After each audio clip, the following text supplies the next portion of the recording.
شيلة من كلمات همام عبد الجليل عامر، إهداء لوالده العزيز الشيخ عبد الجليل ناجي عامر، إشراف الشاعر رياض البدوي أبو مسعد، أداء أبو حمل. قال همام هاتي الحليلة وقولي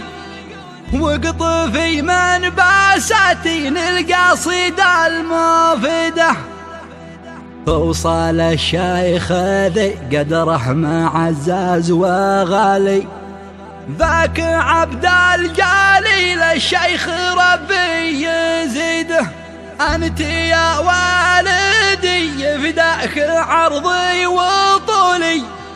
أنت يا تاج راسي والمثل والعقيدة،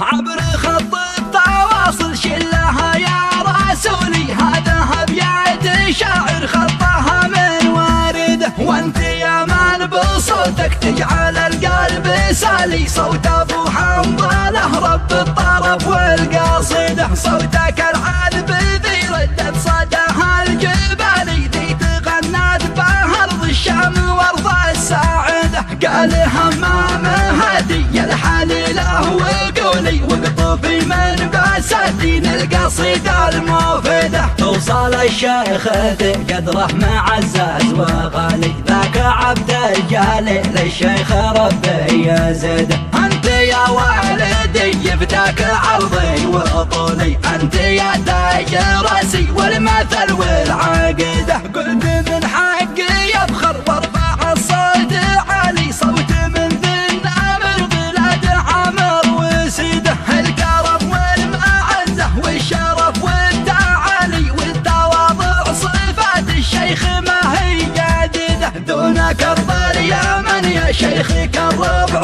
خالي، عودتك كالربيع الله علينا يعده، هذا أبيات شعري شقق الشوق شالي، شوقي يا والدي بس المسافة بعده، لو لي جناح بطير واعلن وصالي، لكن الوضع قيد رجله حمام وده، لا متى يا نقطتي واتصالي، يا نقطة خيوم البعد واغلق بارده، عبر خط التواصل شلها يا رسولي، هذا أبيات شاعر خطها من وارده، وانت يا من بصوتك تجعل القلب سالي، صوت أبو حنظله رب الطرف والقصيدة، صوتك العذب ذي ردت صداها الجبالي، ذي تغنت به أرض الشام وأرض الساعدة، قال همام هدي الحليلة وقولي وقطفي من بساتين القصيدة المفيدة، توصل الشيخ ذي قدره معزز وغالي، ذاك عبد الجليل الشيخ ربي يزيده، أنت يا والدي فداك عرضي وطولي، أنت يا تاج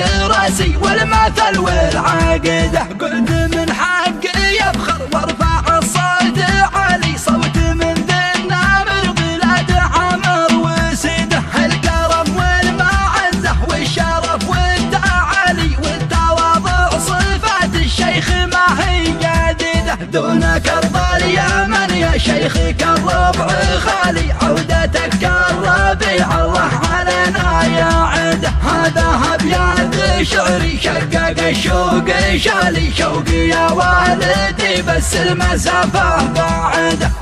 لو لي جناح بطير واعلن وصالي، لكن الوضع قيد رجله حمام وده، لا متى